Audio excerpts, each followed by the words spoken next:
ಗುರುಜಿ, ಕಾಶಿ ಯಾತ್ರೆ ಮಾಡೋ ಸಮಯ ಆಗಿದೆ. ನಮ್ಮನ್ನ ನೀವು ಕರ್ಕೊಂಡು ಹೋಗ್ತಾ ಇದ್ರಿ ಕಾಶಿಗೆ. ಜೊತೆಗೆ ನಾವೀಗ ಕಾಳಭೈರವನ ದರ್ಶನ ಪಡಿಬೇಕಿತ್ತು. ಮುಂದೇನ್ ಮಾಡ್ಬೇಕು? ದಯವಿಟ್ಟು ಹೇಳ್ತೀನಿ, ಕಾಶಿ ಯಾತ್ರೆಗೆ ಕಾಶಿ ಕ್ಷೇತ್ರದಲ್ಲಿ ಬಂದಿರೋ ರಹಸ್ಯ ನಿಮ್ಗೆ ಹೇಳಬೇಕಾದ್ರೆ ಕಾಶಿನ ವಿಶ್ವನಾಥನ್ನ ಸ್ವಾಗತಿಸಬೇಕು. ಬನ್ನಿ ವೀಕ್ಷಕರೇ, ನೋಡೋಣ.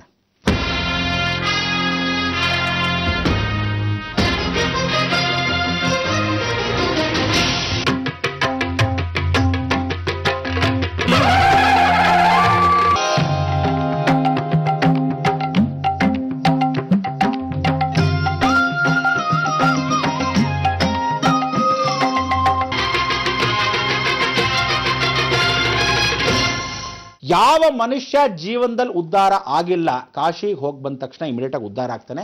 ಸತ್ಯ. ಆವತ್ತಿನ ದಿವಸ ಅಕಸ್ಮಾತ್ ಆಗಿಲ್ಲ, ನೀವು ಅಲ್ಲಿ ಕೂತ್ಕೊಂಡು ಹರಿಕತೆ ಕೇಳ್ಕೊಂಡು ಕೂತ್ಕೊಳ್ಳೋಕ್ಕಲ್ಲ.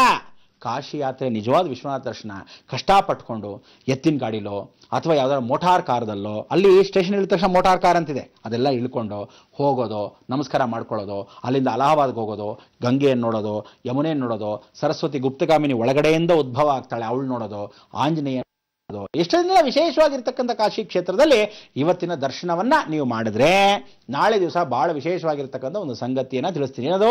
ಹೋರಾಶಾಸ್ತ್ರದ ರಹಸ್ಯ. ಆ ಹೋರಾಶಾಸ್ತ್ರ ರಹಸ್ಯ ಏನು ಎತ್ತ ಅನ್ನೋದು, ಯಾವ ಸಮಯಕ್ಕೆ ಹೇಗೆ, ಯಾವ ಮನುಷ್ಯ ಹೇಗೆ ಹೋಗಬೇಕು, ಅದಕ್ಕೆ ಮೊದಲು ಈ ದರ್ಶನವನ್ನು ಮಾಡಬೇಕು. ಏನೀ ದರ್ಶನ ರಹಸ್ಯ? ಬನ್ನಿ, ನೀವು ನೋಡಿ ತಿಳ್ಕೊಂಡಿರ್ದೇನೆ. ಬನ್ನಿ ನೋಡೋಣ.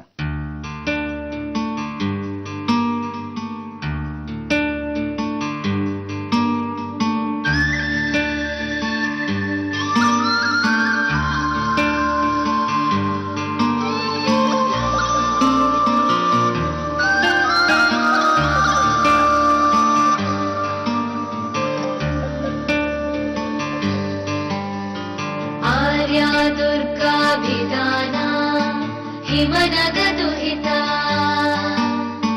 शङ्कराधासनस्था माता षण्मातुरस्य अखिलजनविनुता संस्थिता श्वासनेत्रे संस्थिता श्वासनेत्रे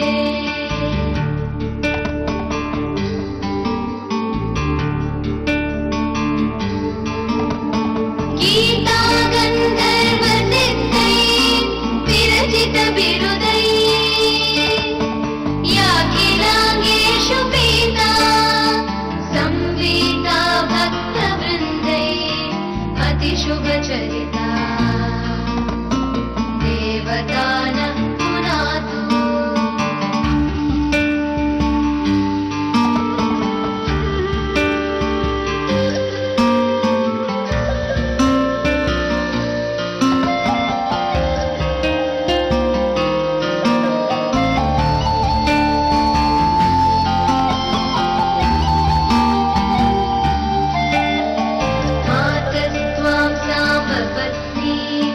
विदुरखिलजना वेदशास्त्राश्रयेण नाहं मन्ये तथा त्वां मयि हरिदयिता अम्बुजैकासनस्था अम्बुजैकासनस्था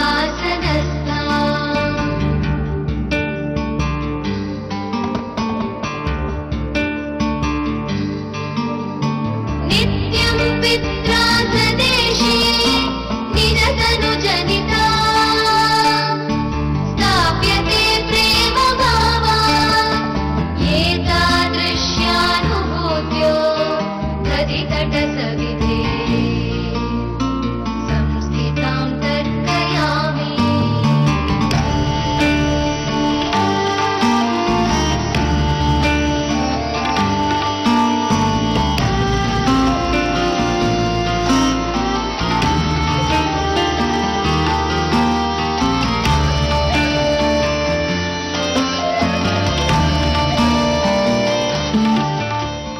ವೀಕ್ಷಕರೇ, ಬಹಳ ಸಂತೋಷ. ಯಾತ್ರೆ ಮಾಡ್ಕೊಂಡು ಬಂದ್ರಿ. ಇಂಥ ಒಂದು ಸಂತೋಷ ನಿಮ್ಗೆಲ್ಲರಿಗೂ ಆನಂದವಾಗಿ ತಂದಿರತಕ್ಕಂಥ ವಿಚಾರ. ಏನು ರಹಸ್ಯ ತೋರಿಸಿದ್ರು ಅನ್ಕೊಂಡೆ, ಯಾರೂ ತೋರಿಸದೇ ಇರತಕ್ಕಂಥ ಇಂಥ ಒಂದು ರಹಸ್ಯ ನಾನೊಬ್ಬನೇ ತೋರಿಸಿರ್ತಕ್ಕಂಥ ಅವಕಾಶ. ಏನಂತೀರಾ?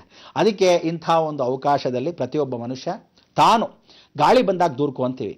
ಹಾಗೆ ಈ ಒಂದು ಕ್ಷೇತ್ರ ದರ್ಶನ ನೀವು ಮಾಡಿದಾಗ ನೋಡಿ, ಆಂಜನೇಯನ ಮಂಟಪದ ಪಕ್ಕದ ಭಾಗದಲ್ಲಿ ಇರತಕ್ಕಂಥ ಈ ದುರ್ಗಾ ದೇವಸ್ಥಾನ ದುರ್ಗಾ ದೇವಸ್ಥಾನ ಪಕ್ಕದಲ್ಲೇ ಇರತಕ್ಕಂಥ ಆ ನದಿ ಇವತ್ತಿಗೆಲ್ಲ ಎಂದೆಂದಿಗೂ ಗಂಗಾ ಕಮ್ಮಿ ಇರಲಿ ಜಾಸ್ತಿ ಇರಲಿ ಈ ದೇವಸ್ಥಾನಕ್ಕೆ ಬಂದು ಪಾದವನ್ನು ದರ್ಶನ ಮಾಡಿ ಸೋಕಿ ಹೋಗ್ತಾಳೆ.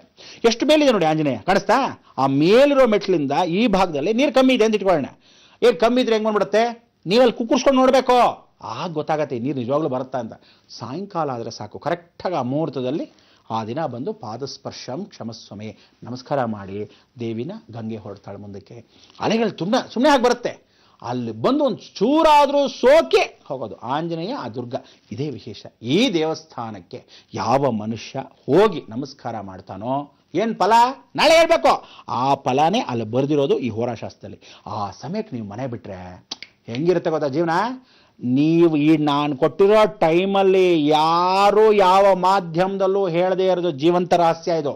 ನಿಮಗೆ ಒಂದು ಸಲ ಕೊಟ್ಟರೆ ಏಕಕಾಲಕ್ಕೆ ಈ ಟೈಮಿಗೆ ಬಿಡಿ, ನಿಮ್ಮ ಕೆಲಸ ಯಾಕಾಗಲ್ಲ ಹೇಗಾಗಲ್ಲ ನಾನು ನೋಡೇ ಬಿಡ್ತೀನಿ. ಯಾಕೆ ಅಂದರೆ ಹೋಗೋದೇ 4 ವಿಭಾಗ. 1 ಗುರು, 2ನೇದು ಬುಧ, 3ನೇದು ರವಿ, 4ನೇದು ಚಂದ್ರ. ಇಷ್ಟೇ. ಆ 4 ಸಮಯಗಳಲ್ಲಿ ಹೋಗಬೇಕು. ಏನ ಸಮಯ?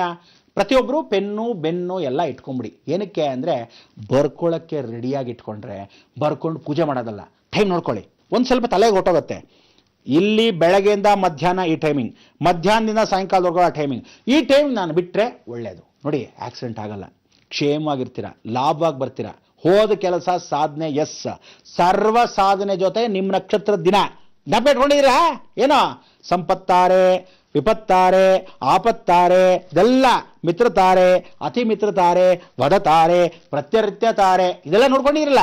ಆ ಟೈಪಲ್ಲಿ ಇದನ್ನು ಮಾಡಿಕೊಂಡ್ರೆ ಯಾವ ರಾವು ಕಾಲ ನಡೀಲೋ ನೀವು ಈ ಕೆಲಸ ಮಾಡಿ. ಯಾಕೆ ಮಾಡಲ್ಲ? ಕೆಲವರಿಗೆ ರಾವು ಕಾಲದಲ್ಲೂ ಒಳ್ಳೇದು ಮಾಡ್ತಾನೆ ದೇವರು, ಕೆಲವುದರಲ್ಲಿ ಒಳ್ಳೆ ಕಾರ್ಯವನ್ನು ರಾವು ಕಾಲದಲ್ಲಿ ಅಕಸ್ಮಾತ್ ಕೆಡಿಸದೇ ಕಾಪಾಡ್ಕೊಂಡು ಹೋಗ್ತಾನೆ ಈ ಮುಹೂರ್ತದಲ್ಲಿ ಮಾಡಿದ್ರೆ. ಅದಕ್ಕೋಸ್ಕರ ಜೀವನ ಅನ್ನೋದು ಹೇಗೆ ನಾನು ನಡ್ಕೊಂಡು ಬಂದೆ ಅನ್ನೋದಕ್ಕೆ ಮೂಲ ರಹಸ್ಯ ಇದನ್ನು ನೀವು ತಿಳ್ಕೊಂಬಿಟ್ರೆ ನಾವು ಯಶಸ್ಸು, ಕೀರ್ತಿ ನಾರಾಯಣ ಏನಿದ್ದಾನೆ ಆ ದುರ್ಗಾ ನಮಗೆ ಕೊಟ್ಟು ಕಾಪಾಡ್ಯಾಳೆ. ಇವತ್ತು ಮಂಗಳವನ್ನು ಹಾಡ್ಬಿಡೋಣ, ಜ್ಞಾಪಕ ಇಟ್ಕೊಳ್ಳಿ. ಸಂಪೂರ್ಣ ವರಮಹಾಲಕ್ಷ್ಮಿ ಸಂಸ್ಥೆಯನ್ನು ಮರೀದೇ ಇದ್ರೆ ಗುರು ಅನುಗ್ರಹ ಯಾವತ್ತಿದ್ರೂ ನಿಮ್ಮದೇ. ಏನಂತೀರಾ ಹೇಳಿ ನೋಡೋಣ. ಲೋಕ ಸಮಸ್ತ ಸುಖನೋ ಭವಂತು, ಸನ್ಮಂಗಳ ಭವಂತು.